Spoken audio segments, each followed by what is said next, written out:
As somebody once said in a pretty good movie, although it was the third in a trilogy and the third one is never as good as the first two, is every time I think I'm out, they pull me back in.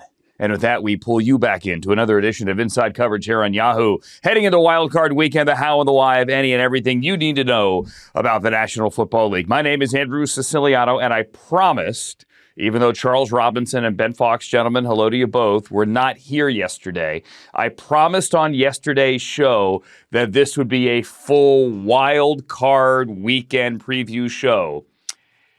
And then this morning, as I said, when I think I'm out, they pull me back in. Guys, I'm on a plane. I'm coming back from Vegas to Southern California. And I'm like, I'm going to sleep. Early morning flight. I'm tired. I'm going to turn my phone off and not get Wi-Fi. I'm just going to close my eyes. Land at LA. Of course, wait 40 minutes for a gate. Turn my phone on when we hit the tarmac. And see, Rob, what do you know? Stephen Ross, Mr. Delayed Reaction. Mike McDaniel is out. I guess it's not a surprise.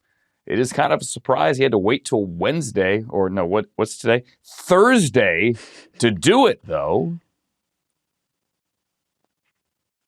Well, it was the reverse Michael Corleone, right? Just when I thought I was in, they pushed me back out. They pushed me back out when I thought I kept my job. Yeah, you thought you kept the your door. job. You had your press conference. Like it was like, oh, we're moving forward, and then no. John Harbaugh becomes available and we re-scramble everything. And here we go. Do you think that's what it truly is? Like the simplest explanation is John Harbaugh is available? Or is it more like, hey, we're interviewing GM candidates and we're asking them what they think of our coach. And now maybe after a couple of days, we're like, maybe not. Yeah. I mean, there's certainly some of that. You don't know. I think maybe what's the full hand you're going to be dealt if you're Stephen Ross as you're coming down the stretch and you're making the decision on whether you're going to keep Mike McDaniel or not. You don't know what other head coaches are going to become available. You don't know what potential GM candidates are going to say to you regarding the process, what they feel like with Mike McDaniel. There were still talks that Ross had to have with Mike McDaniel. So I don't think all the information was necessarily on the table. But when you not only do it after John Harbaugh becomes available, and then a potential GM alignment candidate suddenly appears on your GM interview list and advances into, at least right now, what would be considered the Final Four. And everybody seemingly knows, like, look, John Harbaugh wants some juice in the front office. Like he wasn't like it was awful in Baltimore with Eric DeCosta or Ozzie Newsome, but there were times where he felt like he wanted a little more influence on the personnel side of things and didn't necessarily always have it.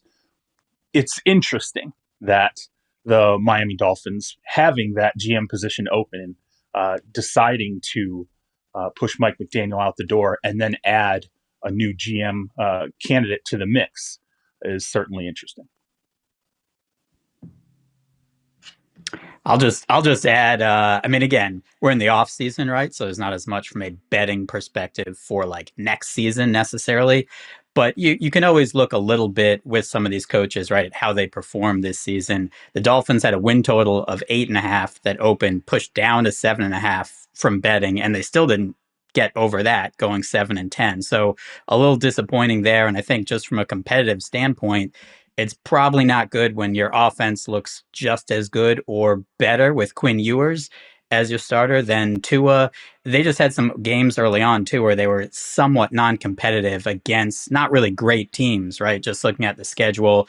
No offense to the Browns, right? But that game losing 31-6, that's not great. The Ravens 28-6, a loss. Getting blown out by the Bengals 45-21 late. And then obviously the last week of the season, 38-10, even though they played okay in the first half against the Patriots. But ultimately, you feel like Mike McDaniel was kind of tied to Tua. Obviously not all in his control with some concussions and everything that happened there, but he's just not the franchise quarterback. Remember when we were debating Tua against Justin Herbert and that whole debate and who was better and who should each team have picked? Like, things that played out in a certain way, you kind of just need a reset. You also probably aren't going to have Tyreek Hill, right, who got injured early in the season. So some things were out of his control, but ultimately it just seemed like a team that kind of had quit, then came back, and then still didn't really have a direction as we ended the season. Yeah, Also, I'm glad you. Go ahead. I'm sorry. My apologies. I should have mentioned, by the way, the GM candidate's Chad Alexander. Yeah.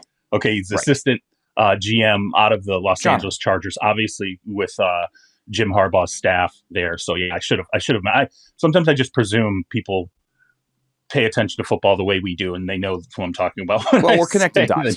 Right. Yeah. So, I mean, that would make sense. You also have to assume that John Harbaugh is going to want the Dolphins job, that he's already decided that, and that he doesn't want any of the other openings that undoubtedly could be his if the price is right. John Harbaugh is going to have his choice of job. Do all now 7 other openings want John Harbaugh? I don't know. But the Dolphins won. Obviously, there's a connection there. Ben, I'm glad you brought up the whole losing to the Browns and losing to whomever. Beating teams with winning records was not Mike McDaniel's strong suit. He had 4 years there. His overall record, 35-33. Obviously, they didn't win a playoff game, even though they made the playoffs. No Dolphins coach has made and won a playoff game since... Anybody? Dave Wanstedt with Jay Fiedler as his quarterback. 2002, 2001. In the year 2000, it's been 25 years since the Dolphins won a playoff game. But against teams with winning records, Mike McDaniel, in his 4 years as head coach, won this many games. I'm holding up 4 fingers. 4 wins against teams that entered the game with winning records. He was 4-17. The only team worse in the entire NFL in the last 4 years is the Carolina Panthers. They won 3 games against teams with winning records, and 2 of them were this year, the Green Bay Packers and the Los Angeles Rams. So Mike McDaniel, who is a brilliant offensive mind, and for the record, I hate describing coaches as a genius. Like, if I had $1 for every time a writer or a broadcaster said, this guy's a genius. And I don't mean about McDaniel per se. I just mean coaches in general. There aren't that many geniuses coaching football. But Mike McDaniel is a very, very, very bright offensive mind. My question to you, C-Rob, is Mike McDaniel around the league viewed as a great OC, or is he viewed as a guy who is going to get another head coaching job? Because we already know that he's linked to the Lions job. And Brad Holmes flat out said today, when asked, why did you fire John Morton? He said, well, sometimes guys become available. All right. So Mike McDaniel in Detroit, sign me up for that offense, which already scores 30 points a game. But does the league think Mike McDaniel should be a head coach again somewhere else? Look, I haven't done a poll of, 31 other ownership groups, but I don't get the sense, like when I've reached out as the list has grown and grown in terms of the numbers of individuals who have been fired, and I've asked, hey, tell me who you think's going to be back on the sideline in the head coaching position next year. The 2 most prominent names I have heard are John Harbaugh and Kevin Stefanski. Mike McDaniel has not been a name. Now, that said, I did have a conversation earlier today with a couple of people about Mike McDaniel. I said, where do you ultimately think this goes? And I think the feel is Detroit, that would be a gangbusters opportunity for him to go in with all the talent they have, as long as they can, I think, get the middle of the offensive line settled down, get Sam Laporta back healthy. That's a team that could come out of the gate flying. And I'll say this about Mike McDaniel, that it's always intrigued me going all the way back to the San Francisco 49ers. He was such a superb run game generator there. The thought process that went into some of the designs that the San Francisco 49ers ran, he would bring some of these plans to Kyle Shanahan. I was told this straight out of the organization. He would bring some plans to Kyle Shanahan. Kyle Shanahan would be like, let me think about this a little bit, and go back and be like, this is brilliant. Like, this is, they held him in such high esteem from that tactical standpoint. I think he'll go and land either back with the 49ers, staff a la Robert Saleh, and we could be talking about him very quickly again, or he'll go to a place like Detroit where there are a ton of offensive weapons and he'll have an ability to recraft and recreate himself in that scenario. I don't think long-term, though, he's absolutely out of the picture. I don't believe that long-term. Yeah. I remember Andrew Hawkins, who's on ESPN now, the great Hawk, former NFL wide receiver for the Bengals and the Browns. Andrew Hawkins, bright guy himself, he's got an MBA from Columbia, said that Mike McDaniel is the single most brilliant, if you want to put it that way, but the single smartest coach he has ever been coached by in his football career at any level. That he is that guy. Whether or not he's a head coach, whether or not there's an accountability issue in the locker room, as seemingly there was this year, whether or not you can manage the whole operation, I'm not sure. But yeah, have him calling plays somewhere, he automatically unlocks the talent that you do have. And in Miami, they had a lot of talent. Ben, you pointed out that Tyreek Hill got hurt. Obviously, that takes away their deep threat. But they got Waddle, they got Achane, they got weapons there. And he had Tua. He unlocked Tua there for a couple of years, and then it simply fell apart. All right, meantime in Florida, Todd Bowles said earlier this week, I'm keeping my job. He is, seemingly, because he's getting rid of all his assistants.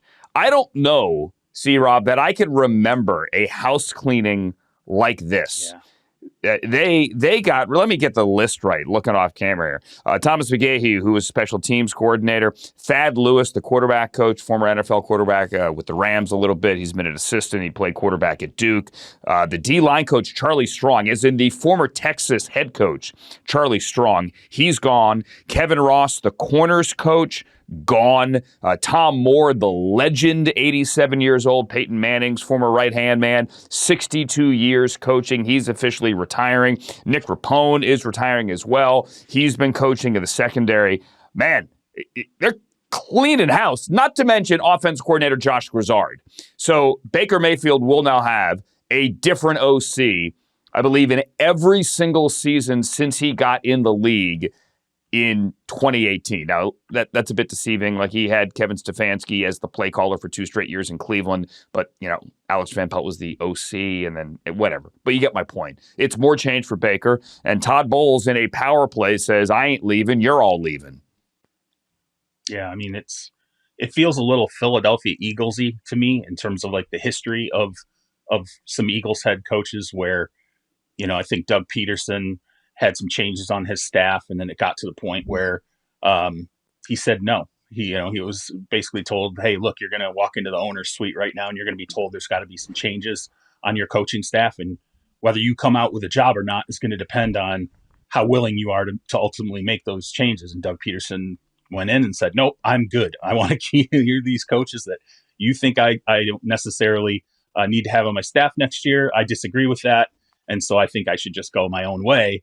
I think this sort of feels a little bit like that, where Todd Bowles knew, okay, I've had discussions with ownership here. I've had discussions with the front office. It's there's some clarity that this staff cannot remain in place going into 2026, and there's going to have to be some wholesale changes made. And we talked about it all season long, how much they missed Liam Cohen on offense. I mean, it was significant, even with the injuries. I mean, it was just staggering how different that team looked from a run perspective.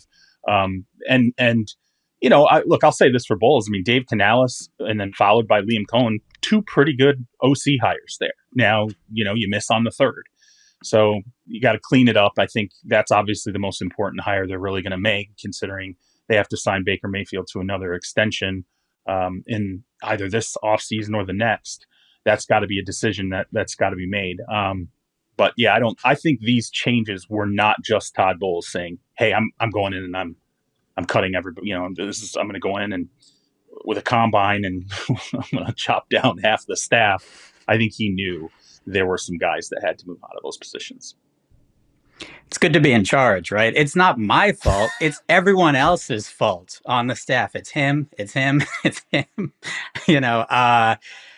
Ultimately, we'll see how it works out for the team and for Baker Mayfield.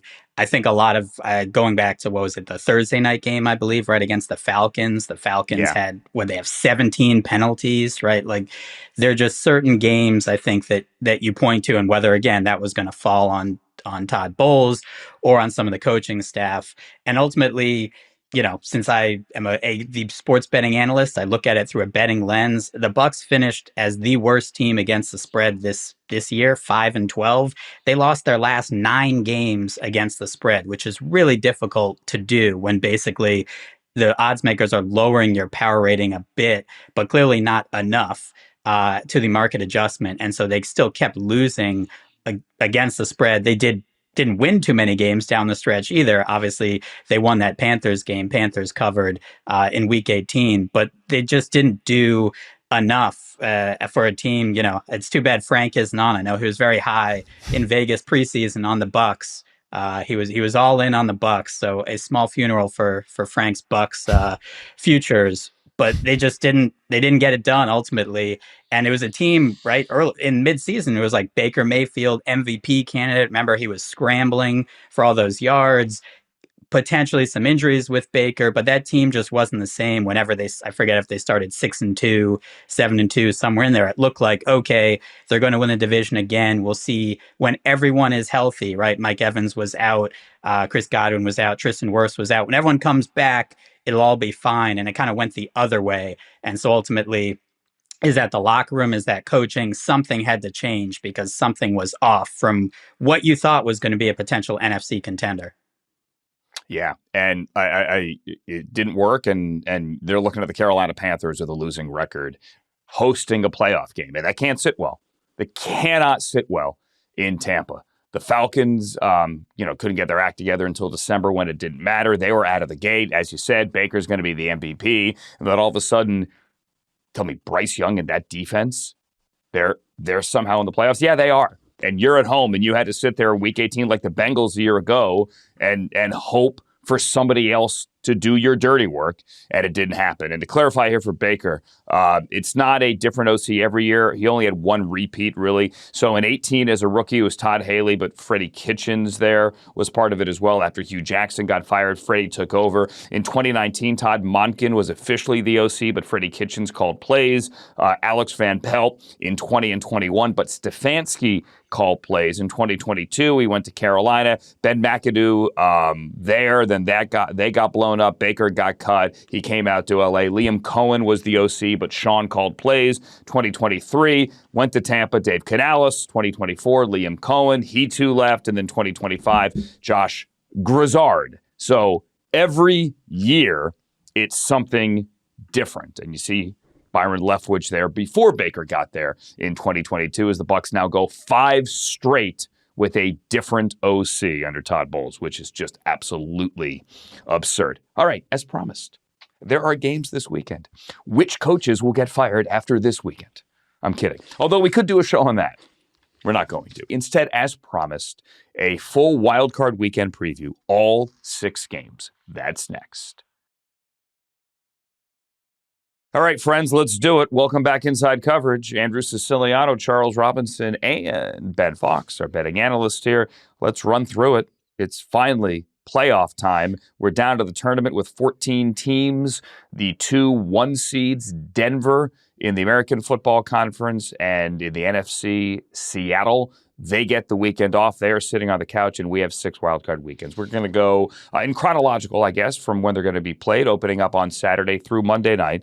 So let's do it. Here we go, boys. You got the Rams and the Carolina Panthers opening up wildcard weekend on Saturday afternoon. The game's on Fox. Joe Davis, Greg Olson, Pam Oliver, Christina Pink on the broadcast. It is a Week 13 rematch. The Panthers, that was one of their rare wins against a team with a winning record. They stunned the Rams 31-28 in Carolina. For those who don't remember, the Panthers had a short week. They had played Monday night in San Francisco, looked really bad, took a red eye after that game, got home like noon on Monday or something ridiculous like that. And nobody expected them to do anything in this game. But they turned Matthew Stafford over 3 times. That's a season high for Stafford. Bryce Young threw a couple of touchdown passes, and the Panthers won the game. I mean, it was one of the more stunning outcomes of the entire season. The Rams are in the playoffs for the 7th time in 9 years. The Panthers win their division for the first time, guys, in a decade, and they go worst to first. They were bottom of the NFC South last year. They are in. They get a home playoff game. Everybody is happy here. The injuries are notable. Devontae Adams is back for the Rams. He didn't play down the stretch. Quentin Lake is back. They're all everything safety, nickel player. He can play backer. He's all over the field. And not only is he all over the field, he never comes off the field. Before he got injured, and he didn't play Week 13, he had not missed a single defensive snap the entire season. He is a massive part of that Chris Shula defense. And one of the reasons, in my opinion, that defense down the stretch gave up way too many points. The last 6 weeks of the season, they were a different team without Quentin Lake back there. It is also notable that Kevin Dotson is out, so the big road grading right guard for Matthew Stafford is out. This honestly is just stop the run, in my opinion. Shut down Rico Dowdle and Chuba Hubbard and make Bryce Young beat you. I would be absolutely stunned, floored, blown away, shocked, whatever you want to say, if Sean McVay loses this game on the road again to Dave Canales and the Carolina Panthers, Charles. I cannot see a scenario. And I understand there's a Rams football over my shoulder, but I cannot see a scenario with that happening. Yeah, I mean, I think the design for the Rams is going to be exactly what you said. I mean, they're gonna dial in on that backfield of Kyron Williams and Kyron Williams. I'm going Dowdle, Chuba, Rico Dowdle, and Chuba Hubbard, and they're not going to make the mistake they made late in the fourth quarter of that 31-28 loss, which was to let Tedero and McMillan get behind them for a huge play, a 43-yard touchdown. Bryce Young was okay in that game. He was opportunistic. He protected the ball. Matt Stafford didn't. But I think this is, as you said, it's a different dynamic when the Rams are returning both Devontae Adams, who is just murderous in the red zone for them, and then also Quentin Lake is. I cannot underscore how important he has been for that defense. As you said, he doesn't come off the field. This was a guy who, had he not had the extension tucked under his arm that he now has, I believe he's going to be the number one free agent on the market, coming into March. That's how much teams covet what he can do on the field. He will be all over the place. And you're still back in. If you're Carolina, in a way, it's a step forward. I think we talked about this earlier in the week, where organizationally, Panthers feel good about this. Anytime you get a postseason game, you feel good about it. You've had your moments with Bryce Young to feel like, hey, this is workable. We've, Derek Brown, Ted McMillan, we're adding now to this base, and this gives us something to advance off of. But the Rams they're still sitting there feeling like we absolutely botched it. We're still a Super Bowl quality team. We're as good as anybody. We're as good as the Seattle Seahawks. We just dropped some games down the stretch, particularly the OT game against Seattle, that they really regret. And I don't want to say that they're on the warpath to come back out and prove what they are, but I will tell you, talking to Sean McVay the last 10 days, he's saying that's not the team we are. What happened down the stretch, that is not who we are, and we're going to show that.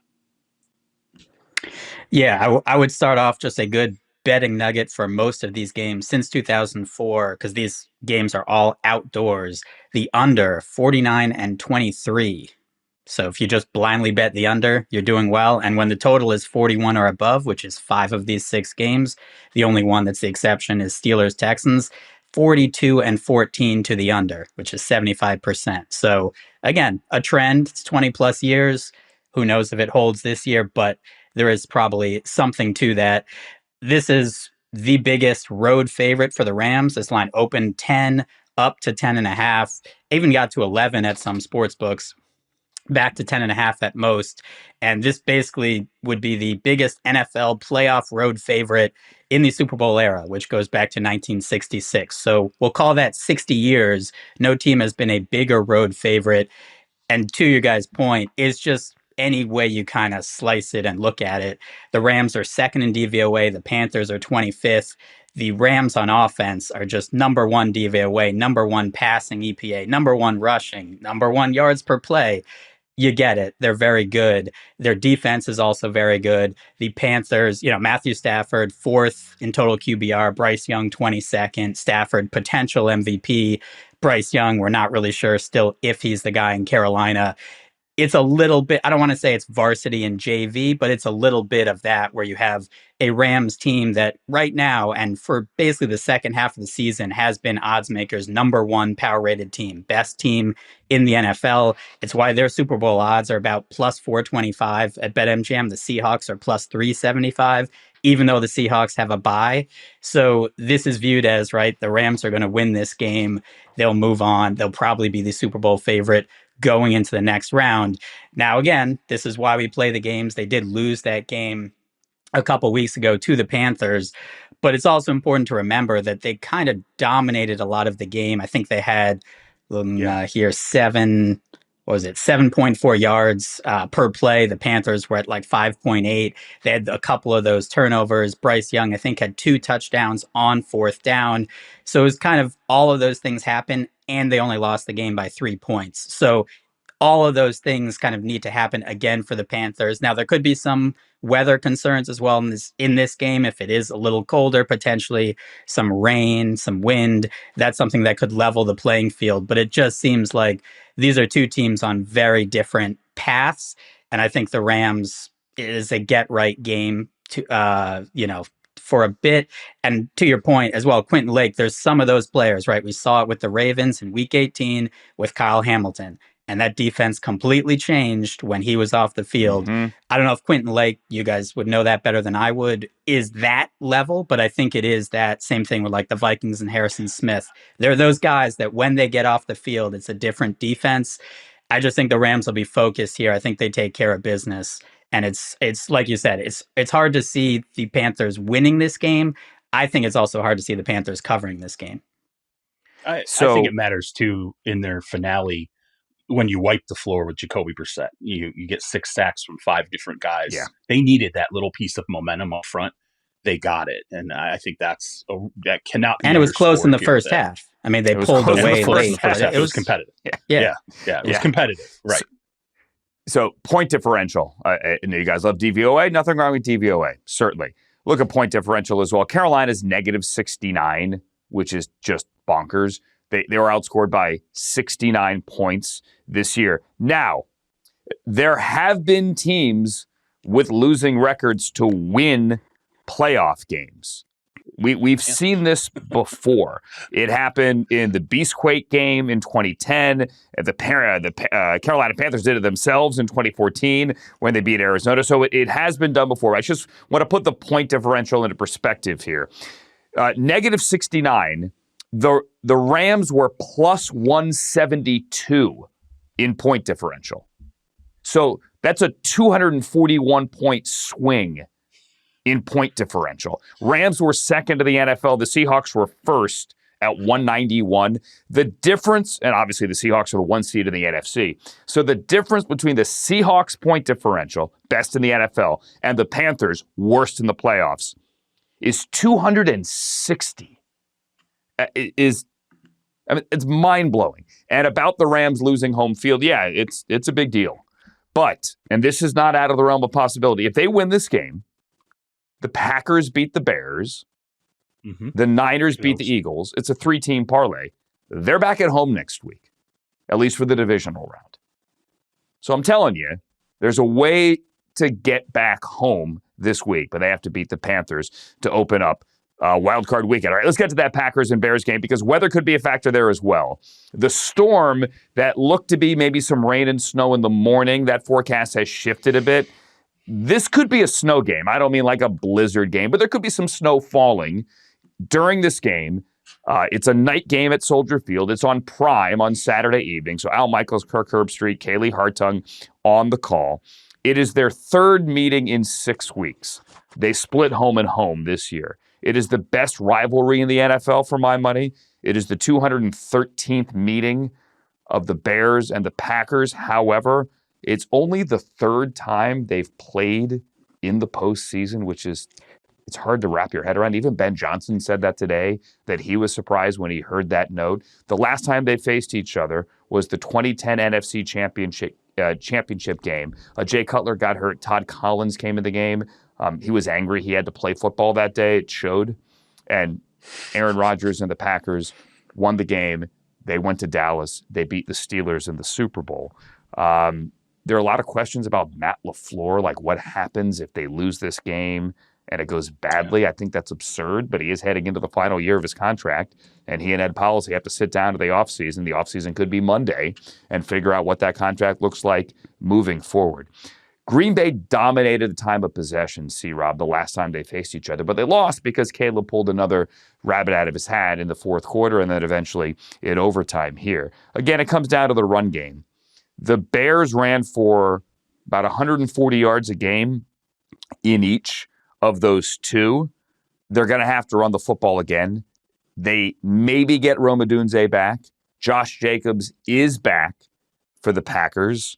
I'm leaning Bears here, but you can't have like 51% completion here for Caleb Williams.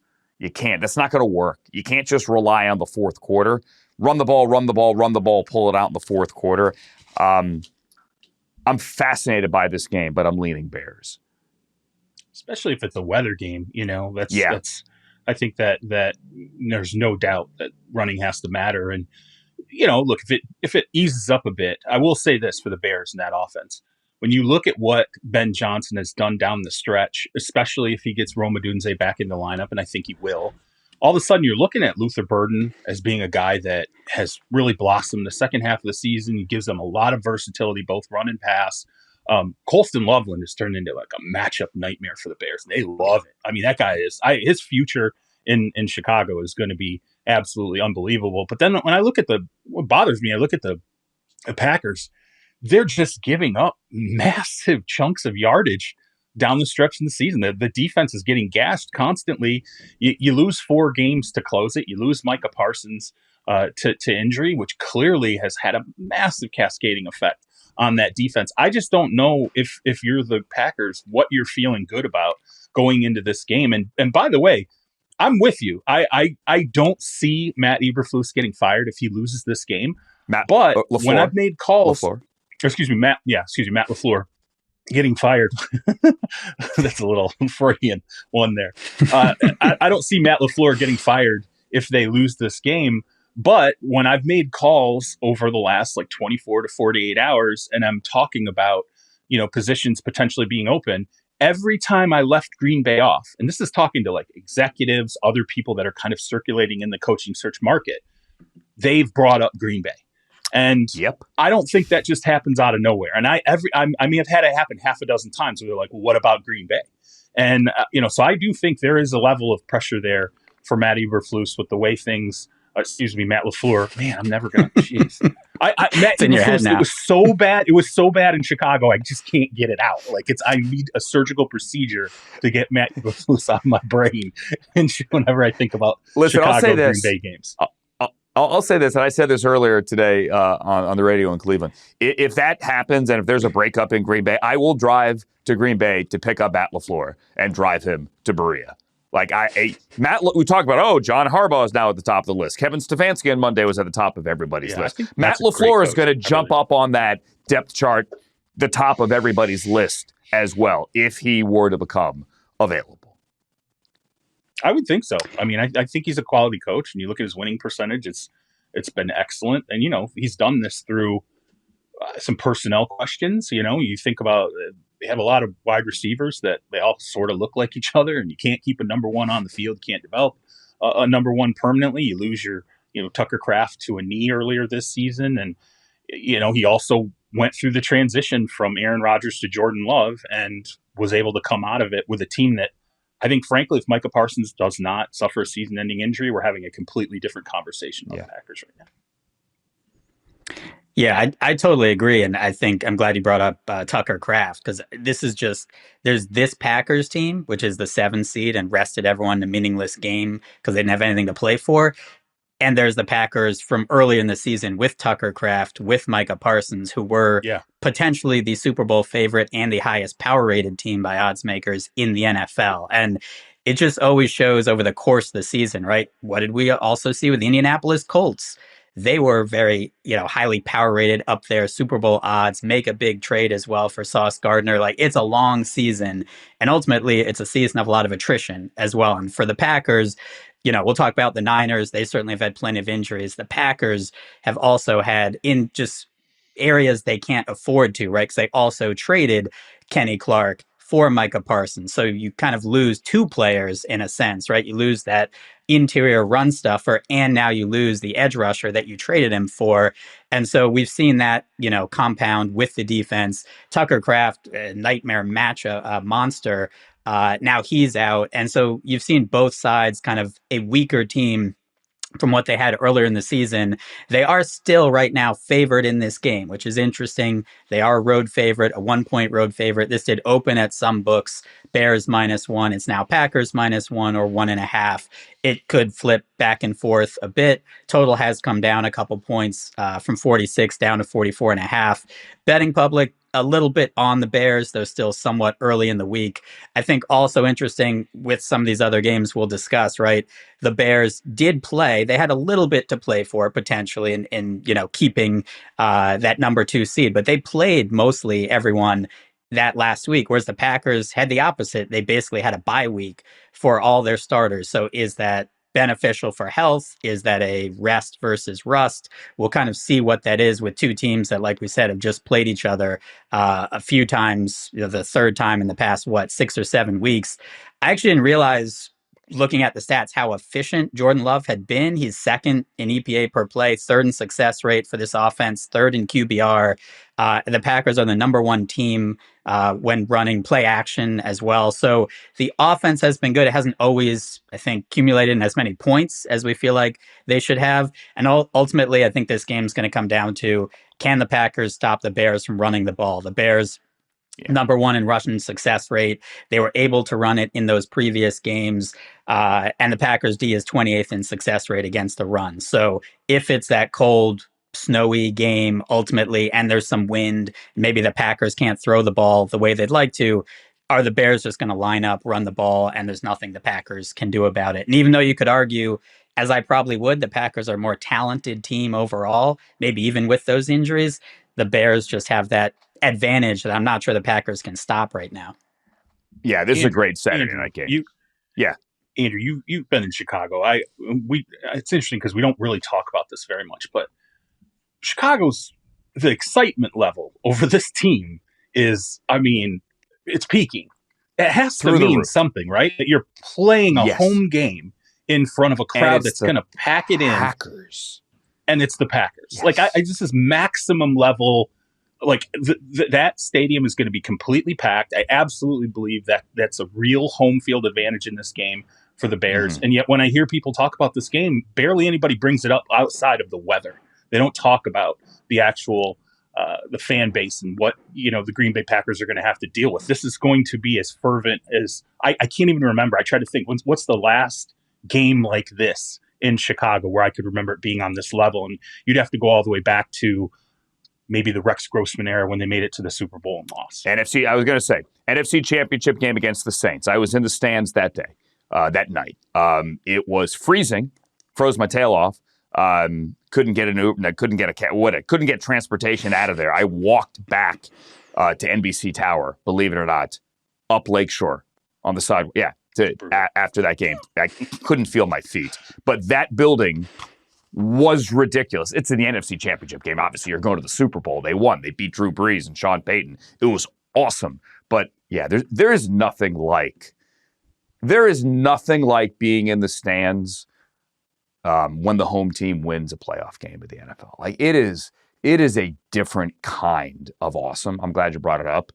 And it's going to be great in Chicago, especially with this rivalry. And you have, just to add as well, Andrew, you have that introductory press conference, right? I love to beat Matt LaFleur twice a year. Yes. Like, there's some bad and the cold blood handshakes between these two teams after both well. games this year between these guys, and everything on the line for the Packers, like we mentioned with LaFleur. It's great. It's fun. We're not trying to ignore the Bills and the Jaguars. We're going to get through this one a little more quickly here. Bills and the Jaguars, which is the first game up on Sunday morning. Bills-Jaguars officially a 1 p.m. Eastern kick, so a standard 1 o'clock kick on Sunday. The 6 seed visiting the 3 seed in the AFC with Nance and Romo and Tracy Wolfson on the call. So the Jaguars are the hottest team in the NFL. We don't talk about them. Small market, whatever. I don't care. That's not why, but they are. And they've won 8 in a row. fascinating stat here, or note about teams on an 8-game winning streak. So the last 13 teams to head to the playoffs on a winning streak of 8 or more games have all failed to win the Super Bowl.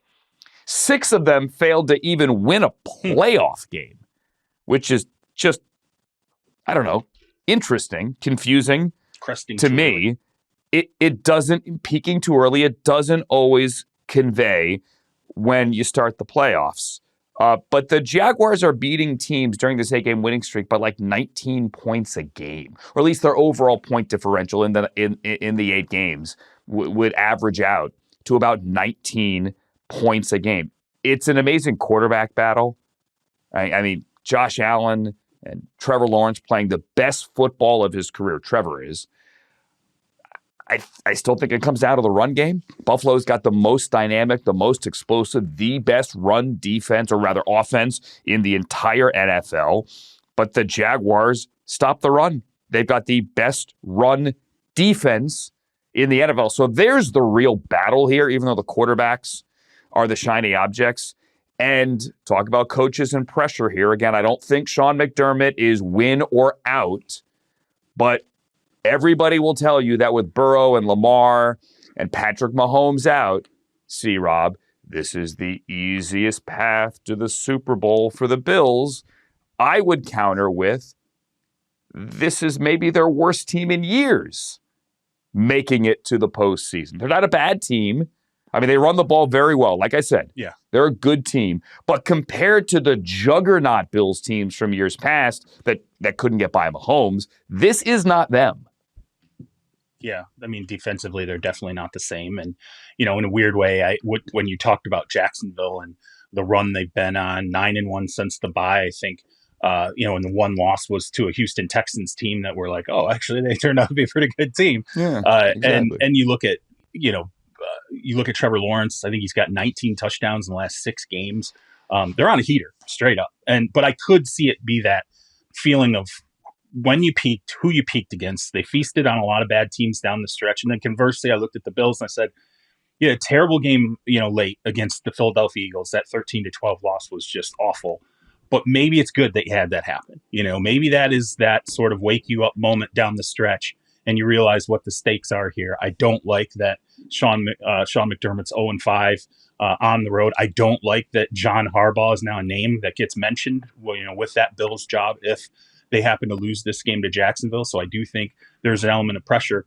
I think, look, running game's going to be important here, but I would flip it to the other end beyond Buffalo. And I would look at Jacksonville and I'd say, how much does Trevor factor into the Jaguars running game? Because at times this season, when he's used that element of his game, he has looked unstoppable as a player. That's the guy when we've said it a few times over the course of the season. This is the Clemson Trevor Lawrence. This was the number 1 pick, the generational talent. He's accessing the lower half of his body in a way that hurts defenses. I think that could be maybe a wild card factor in this game that we're not necessarily considering. But this is going to be a lot of fun to watch. And I'm just curious. To me, this is a measuring stick moment for the Jaguars franchise. I think you've got to win this game when you've come in with this kind of momentum and you've made these strides with Trevor Lawrence. And for the Bills, right? Because this game opened, Bills a 1-point road favorite. This is down to pick at some books, could flip to Jacksonville as a favorite. Like, it is right there for the Bills in the bigger picture. You have the first time, you're right, you're in the playoffs, no Patrick Mahomes, no Joe Burrow, no Lamar Jackson. Now, yes, your team might not be as good, but you don't have kind of those dragon slayers there that you have to go against. So there is that opportunity. I think potentially as well, the winner of this game could represent the AFC in the Super Bowl. This, I've been saying, is kind of like March Madness when there's two, mid-major teams that people like to bet on. They face each other in the first round and you wish you could bet on them in separate games, but they just happen to get matched up. Like, I think these are two very, very good teams.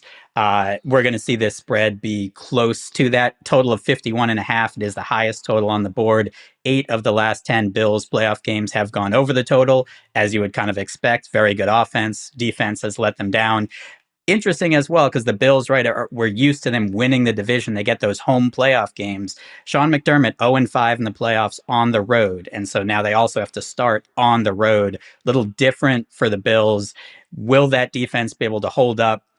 I think the good thing for the Bills is that the Jaguars, since the Jacoby Myers trade, they are 31st in EPA per design rush and 31st in success rate. So they haven't been able to run the ball as well, even though they've passed the ball well. Their defense is pretty good. Their offense is pretty good. And the Bills, it's that same, do you have that other target as well? If it's all Josh Allen, it's all James Cook running the ball, they don't have that number one, right? They don't have the DK Metcalf, the Justin Jefferson, the guy that is just, okay, it's about players, not plays. This guy can get it done. And so I think that's also the concern for the Bills. If the offense stalls a bit, the Jaguars do somehow get that run defense going, because the Bills' rush defense is bad. Can they Very also bad. control the clock, keep Josh Allen off the field, and win the game that way? And to your point, Andrew, Jacksonville did not allow a 75-yard rusher this season. So as well as the Bills have run the ball and James Cook and that Bills offensive line from FTN Fantasy, they have the third best offensive line by their metric in the past 30 years. So a historically good offensive line rushing attack against a really good rushing defense. That's going to be where this game is won. Yeah, they're blowing people off the ball. James Cook is like getting 10 yards downfield before anyone's touching him. Not all the time, but some of the time, clearly. Interesting note, it's the first time we have seen the league's leading rusher, and James Cook won the rushing title, face the league's number one rush defense in the playoffs since Seattle had that rush defense and Adrian Peterson won the rushing title in 2015. So it's been a decade. Seattle won that game. We don't need to talk about that game. So I'm sorry. Sorry about that. Josh Allen, you mentioned Sean McDermott's road record. Josh Allen, part of that. He is 0-4 on the road in the playoffs. 3 of those were at Kansas City, for the record. All right, coming up, there are still 3 more games. We will get to them, I promise. The game in Philly, the game in Foxborough, the game in Pittsburgh, coming up next on Inside Coverage. But wait, there's more. Welcome back to the Inside Coverage Wild Card Weekend Preview Show. Andrew Siciliano, Charles Robinson, and Ben Fawkes, guys. Let's get to the 4:30 Eastern time window on Sunday for the 49ers and the Eagles. This is the 6th seed visiting the 3 seed. It's a game on Fox with Burkhardt and Brady and Aaron and Tom.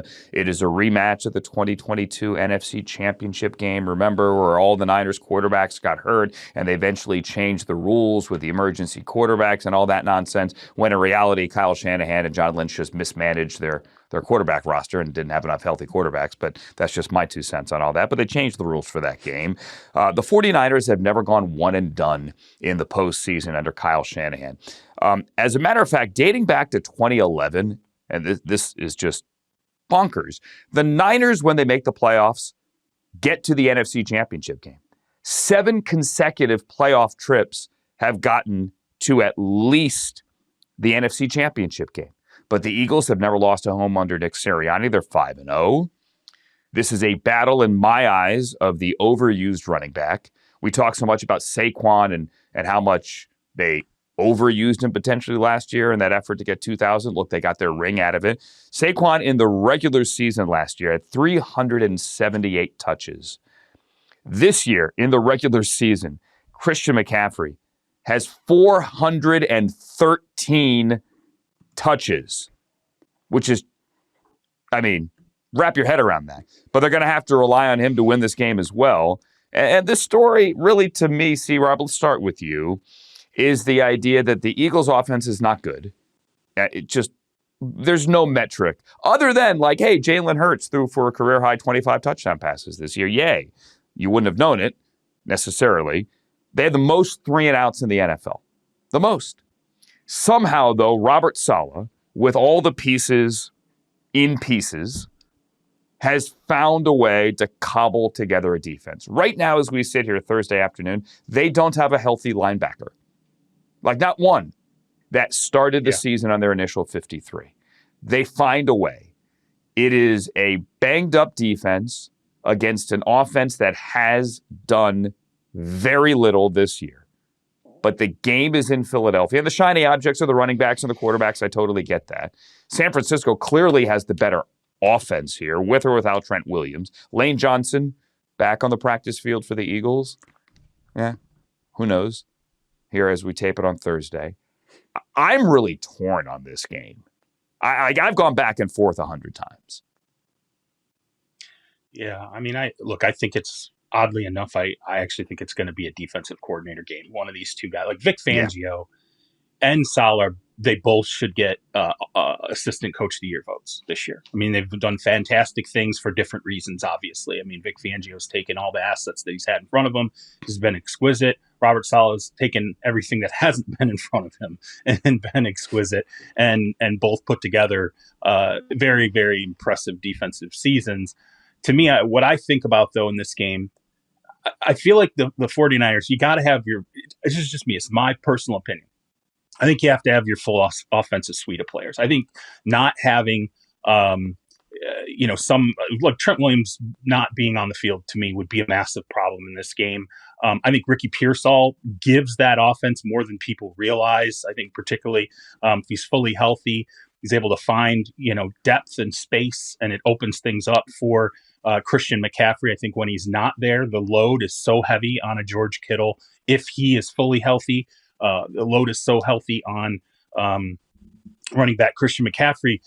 What I think of in this game, though, and what I think the 49ers have to worry about is I truly believe Fangio is kind of peaking right now as a defensive coordinator. You go back to week 17 when they played the Buffalo Bills. They held James Cook to 3.7 yards per carry, and he never got a run off longer than 10 yards. That to me is what you're trying to put together, I think, ultimately against the San Francisco 49ers. If you can replicate that against Christian McCaffrey, and as I said, Pearsall's not in the game, if Trent Williams isn't in the game, it just puts such a tremendous burden on Kittle and Brock Purdy and whoever else walks out there on that offense to ultimately come through. Philly's defense to me is so good. And I'm willing to look at this one and think eventually the 49ers break under injuries. And this is as real and as deeply talented a defense they could face this season. Yeah, I think ultimately, right, styles make fights, especially in the postseason. It's who you draw. And I just don't think this is a good matchup for the 49ers. This opened Eagles -3, -3.5. It's up to -5, even -5.5 at some books. Some sharp action at 3.5 and 4. So respected bettors pushing that up. We've also seen the total drop 2 points from 46.5 down to 44.5. I think respecting, again, that Eagles defense, and potentially if the 49ers defense plays a little better, maybe than it has in the past few weeks. But ultimately, there's just there have been so many injuries for the Niners. At a certain point, it's that breaking point. And I think seeing, like you said, Andrew, Tatum Bethune out now, the backup for Fred Warner, you have those linebackers out. A good Eagles offense is going to find a way to attack that, as well as the fact the 49ers, they just don't get pressure on the quarterback. They have they had the fewest sacks per game, 1.2. I think they had 20 sacks all season by any playoff team in NFL history. Sacks. Yeah. They don't get pressure on the quarterback. They're 31st in pressure rate. They also don't blitz. They blitz at the 29th highest pressure rate. And they have 6 interceptions all season. So if you're not getting to the quarterback, and when you blitz, you also don't get to the quarterback, and you're not turning the ball over, that's not a good combination, especially with a lot of injuries on defense as they have it. So I think the Eagles will have enough probably to get this done. And the Eagles defense, like we said, is very, very strong. They have played really well. And unlike some past seasons where maybe the offense could carry the defense, this defense is capable of carrying the offense. I think also interesting too, a little parallels to last season, right? With the, I always got to bring up the Vikings when I can, but that Vikings-Lions game, right? Where you win, you get the number 1 seed, you lose, you have to, in this case, the Eagles at least get to stay at home, but you get bumped down. You have to play that first week. The Niners just had a really physical game against a really good Seattle Seahawks team. They didn't win a game that could have had a bye, that they could have been at home potentially throughout the postseason and the Super Bowl. And so is there that also emotional letdown? They also have to travel west to east. Now you have to play a really good Eagles team in Philadelphia where they don't tend to lose a lot of games anyway. And there is that revenge factor, right, from that NFC Championship game a few seasons ago.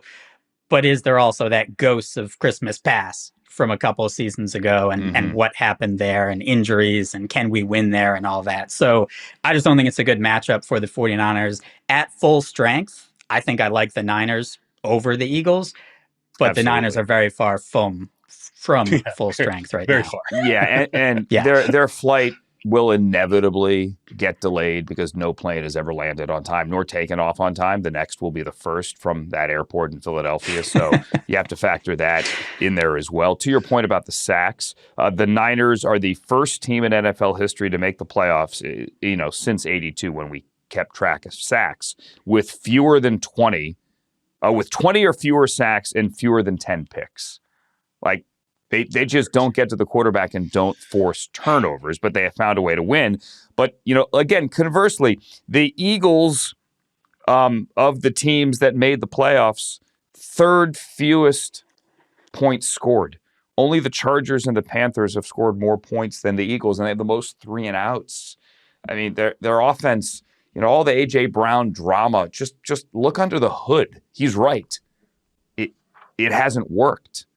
And you want to talk about coaching changes, like if they lose, do they have to win the Super Bowl for Kevin Patullo to come back as offensive coordinator? Not that it's all his fault. Clearly, there's a lot going on there, but something else to look at. All right, 2 more games. Speaking of the Chargers are on the road at 8 o'clock, so this is the night game on Sunday Night Football here. Chargers, Patriots, a 7-2 game in the AFC. Tarico Collinsworth and Melissa Stark on the call there. Jim Harbaugh and Mike Vrabel will meet for the first time as head coaches. Who knew that? All right, Patriot fans hate when I do this, but I'm going to have to do it because I do think it matters here. The Patriots have faced 3 teams with a winning record this year. 3. They are 1-2 in those 3. Their big one was the Sunday night game over the Bills. They beat them in primetime week 5, but they lost to the Steelers week 3, and then they lost to the Bills in the rematch just a couple of weeks ago in week 15, where the rest of my notes on this game. Here they are. Andrew, use page 2 of your printed notes. To me, this is, again, the Chargers' O-line. C-Rob is the story.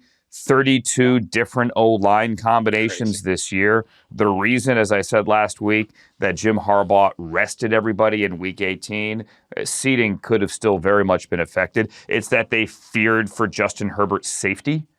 Like, he might have died if they put him out there. Trevor Penning may have to play left tackle in this game.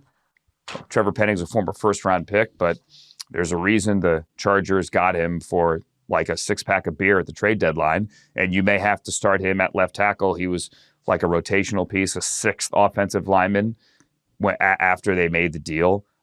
I don't know how Jim Harbaugh has cobbled this together this year, but he has. I just can't see him, unless Herbert plays superhero again, and we've seen it happen plenty of times. I don't know how they go on the road and win this game. Yeah, I mean, it's the most remixed offensive line over the course of the season of probably any NFL team. I mean, it's just been absurd how like the positional fits have been off. Like you're sliding guys all over the place. You lose your 2 anchor tackles. Herbert suffers obviously the fractured non-throwing hand, which, from what I understand, they're pleased with being able to sit him in that season finale. For the first time in a while, some of the swelling in that hand has kind of subsided, and it feels much better. I think, his grip seems like his grip is better now this week practicing. But to me, for the Chargers, I'm like, the way they win this game, I mean, the real Achilles, I think, for this Patriots team, they don't stop the run well. And, if Omarion Hampton can come out and somehow have a great game, if Justin Herbert can access, the lower half of his body and ultimately hurt the Patriots, in that fashion, I think then potentially you turn this.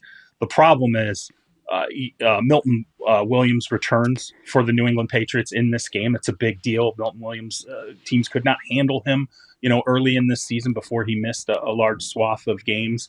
And then Will Campbell is another guy who's going to play on the offensive line for the New England Patriots. Look, you can only beat the teams that you get put in front of you. I'm like you. I look at the schedule and I look at who they played. And, they feasted on a very, very bad schedule this year, but they also would have had, I think, a 14-game winning streak going into the playoffs if they didn't have that terrible second half against the Buffalo Bills in Week 15. I think there's a ton of momentum there. I think there's a lot to like about Drake May. And, I do think this is a very, very winnable game at home for the Patriots, but I think a lot of that has to do with, I just look at the Chargers offensive line and I don't know how ultimately you're going to keep Justin Herbert protected enough to make the big plays that are going to be necessary to win this game. Yeah, and of the opponents, right, for Patriots fans, potentially you could have had the Texans and you could have had the Bills, right? So you get the Chargers. That's as good as it gets. Yeah, absolutely. So ultimately it works out. Patriots a 3.5-point favorite in this game. Not a ton of line movement, total at 45.5. The Patriots have been a very good team. To your point, with the schedule, though, they have played the third easiest schedule since 1978, according to FTN Fantasy. So it's not only been easy, it's also been historically easy. Now, that said, they've played well against the teams. They've blown out a lot of teams that they should. They've been good against the spread, too. And as C-Rob was saying, they are getting healthier. They got a chance to get Milton Williams in against the Dolphins in Week 18.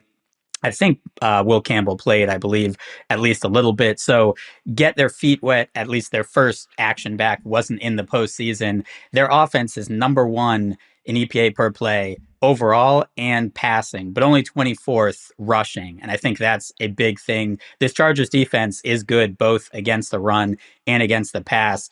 If the Chargers are going to be able to win this game and keep it close, it's going to be because the Patriots aren't as efficient, aren't as good in the red zone.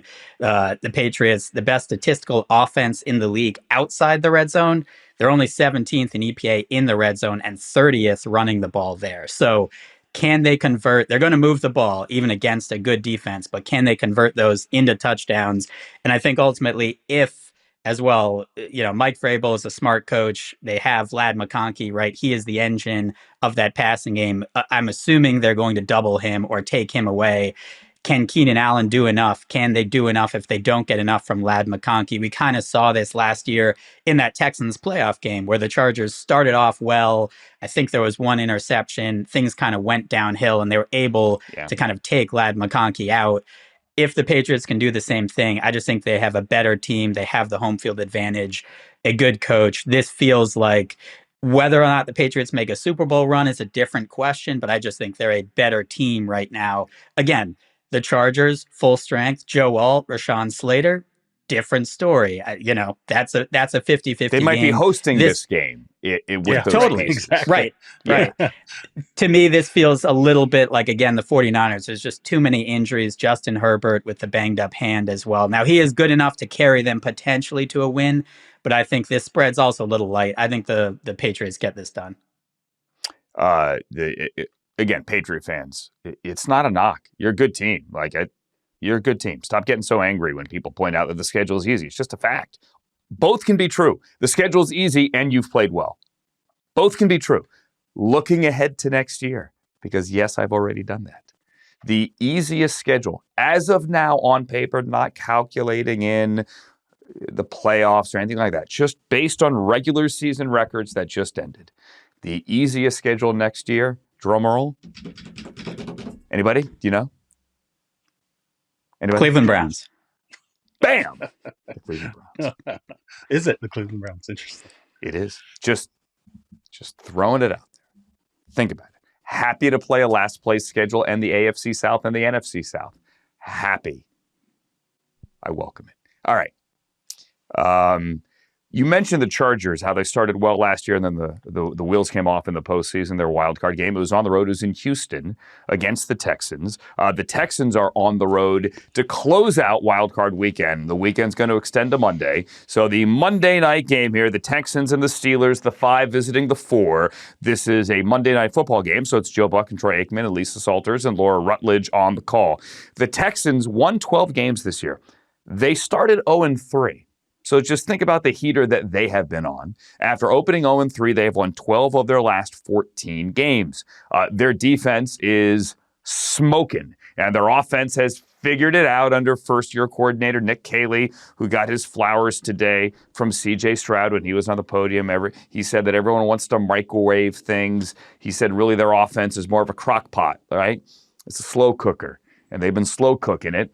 And that offense, I don't know that it's cooking, but it has finally found its footing, and it's complemented the defense because the defense is there. And regardless of how deep this playoff run goes, don't forget about the name Matt Burke, the D coordinator here under D'Amico Ryans. He is going to get some head coaching interviews, even though you haven't necessarily heard his name yet.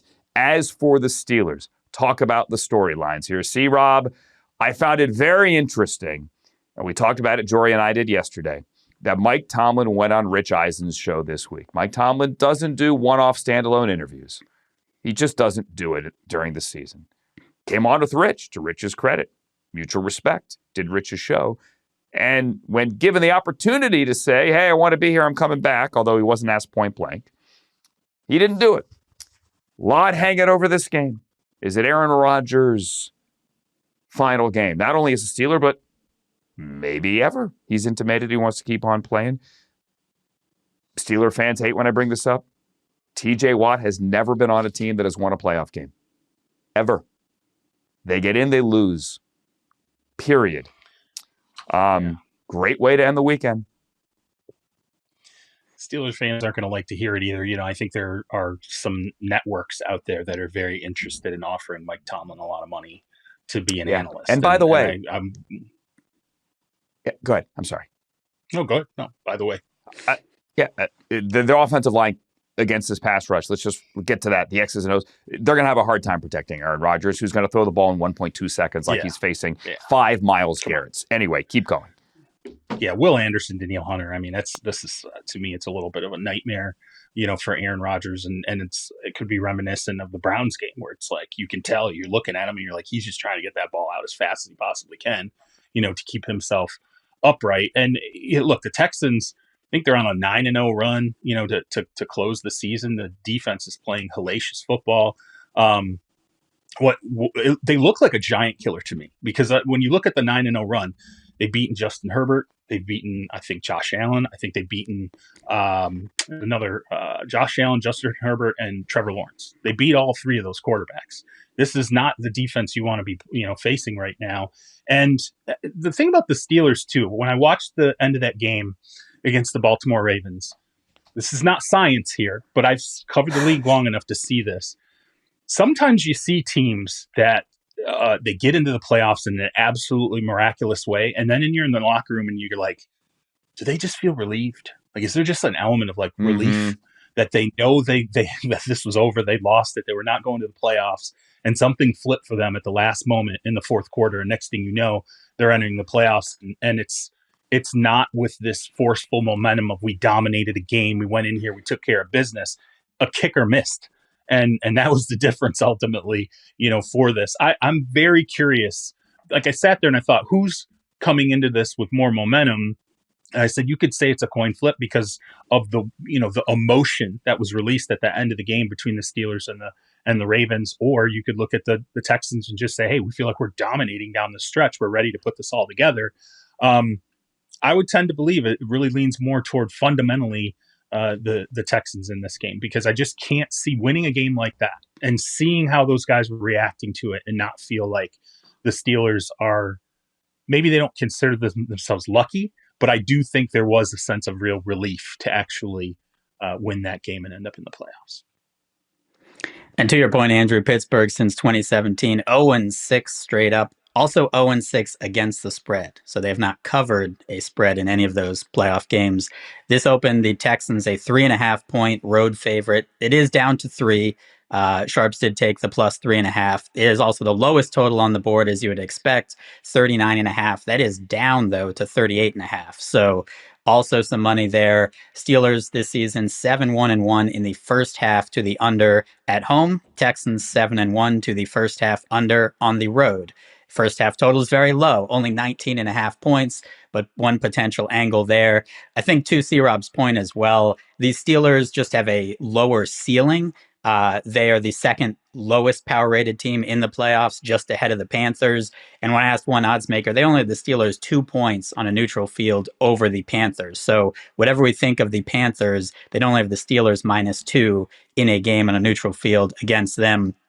Ultimately, the Texans defense is that good. It will also be a question of, can the Steelers get those run after catch opportunities, right? Because Houston's offense, the Steelers offense, Aaron Rodgers gets that ball out so quick. They're number one in pressure rate allowed because the ball is always out so quickly, right? So not giving up as many sacks. But when they are pressured, Aaron Rodgers and that offense is 30th in EPA per play, right? So if they can get pressure, the offense, things don't go well. Aaron Rodgers throws so many of those quick passes, screens, quick game. Do they have enough of that? Can they generate enough offense to stay in it? And for the Texans, they really can't run the ball. I think they're 29th or 30th in a lot of metrics. Is that too much pressure on CJ Stroud throwing the ball? They really, right, they haven't developed those necessarily number 2, number 3 receivers as well. It is a lot on Nico Collins. So if somehow they can't get the ball to him as much, does that Texans offense stall enough that the Steelers hang around in this game, kind of like the Ravens get another game that they've done so many times this season, kind of hang around against a team that we think is better than them and either win at the end or potentially cover the spread. So I think it'll be a low scoring, close game. It's a game that the Texans should win, but ultimately, will they? I guess weird things we've seen happen in Pittsburgh. They seem to keep happening this season for the Steelers, and they've also thrived off of turnovers. Can they get enough of those against the Texans? Yeah, it's a fascinating game just with the storylines. Much like last week on Sunday night was the same. And we ended that one with 48 hours later, John Harbaugh, I got my Johns, my Jims, but he's got John Harbaugh out in Baltimore. And then, look, I'm not rooting for Mike Tomlin to exit stage left. Quite the contrary, like, let him coach as long as he wants. It'll be interesting to see how this one shakes out. All right, we have time for one more thing before we go. Let's do it fast because we're short on time here. Roll it!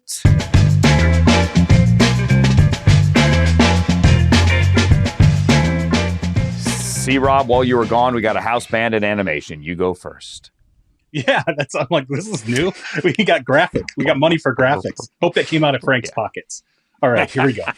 So I'm sitting there and I'm thinking about the Raiders and, John Spytek talks this week and they're obviously out on the hunt for a coach. And there's all this talk about, finding the right person to pair with whatever quarterback they take with the number 1 overall pick. Does Dante Moore enter the draft?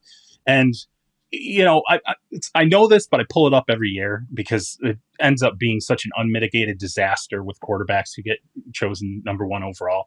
You go back to 2015. 9 of 11 number 1 picks were quarterbacks. This is how that went.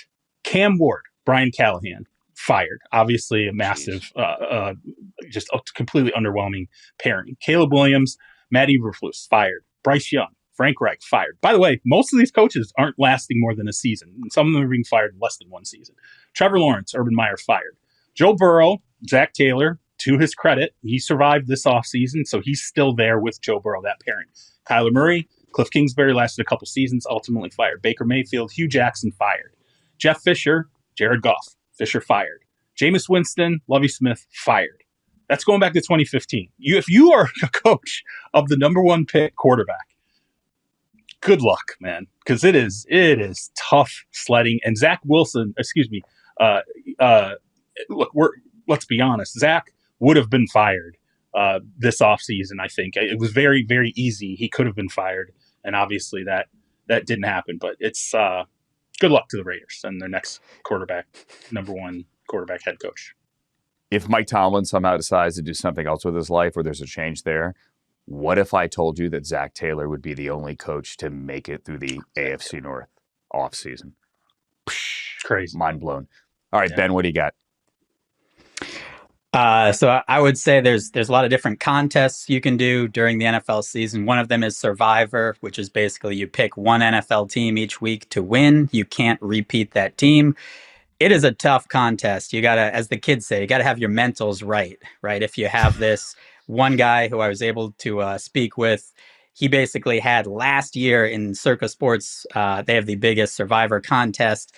They had he was in 19-1, right? So he made it all the way to the last week. He picked the Falcons. They lost in overtime to the Panthers. I think they might have even changed the overtime rule. They didn't get the ball. He comes back this year, makes it all the way again to the end. It's $1,000 per entry. So he has a chance, basically. He's one of 6. He has a chance at $18 million, potentially. His entry is worth $3 million. He picks the Bengals. They have that I don't know how they lost that game. Somehow they did. Andrew, you were there, to the Browns. They end up kicking the field goal. He couldn't have been more gracious. I talked to him for a story I did for Yahoo Sports this week. He did happen to win another pool where he won $1 million. So I think that lessened some of the blow. And he did hedge on the Browns. So he won 6 figures, not 7. But he had a very zen, he had done the decision making. He was good. And then it was out of his hands. And I said, more power to you, because I would be sweating that game a lot more than that. Wow. No way. No. So as we say, when number 25 lines up to hit a field goal, and he's hit a couple of game winners after missing, obviously, the kick game 1 against the Bengals, Schmidt happens. Andre Schmidt happens. No. Indeed. And no way. Some furniture would be moving in my house that day. Yes. Definitely some furniture would be moving around. Which is actually perfect for my one more thing. Here it is. So Drake May and Bryce Young and Caleb Williams make their playoff debuts this weekend. Just so you know, the bar is pretty high for most passing yardage from a quarterback in his NFL playoff debut. The bar is 429 by Kelly Holcomb. In the 0-2 playoffs where the Browns went to Heinz Field, they had the Steelers beaten, but as legend has it, Butch Davis told the late Foge Fazio, the defensive coordinator, to, drop 7 or drop 8 and go full prevent, and Tommy Maddox marched the Steelers up and down the field in the second half, and it came down to Dennis Northcutt dropping a third down pass late in the game that could have ended it, but he dropped the pass. Kelly Holcomb, 429 is the bar. And when they say that games can scar you, they can scar you mentally. I just want to show you that game actually scarred me. I don't know that you could see it here, but I punched the door in my apartment in West LA, and I cut my hand. It bled. I didn't get stitches. I probably should have. That game quite literally left a scar. So there's that. Playoffs matter, friends. Enjoy Wild Card Weekend. Playoffs mean more. Seriously, enjoy it. It's awesome. My back hurts. I'm going to be on the couch all weekend. It's going to be maybe not a dry January, but a dry weekend. Just me and a heat pad, and it's going to be glorious. Amazing. C-Rob, Ben, enjoy your playoff weekend. This is Inside Coverage. We are back on Monday. So long, everybody.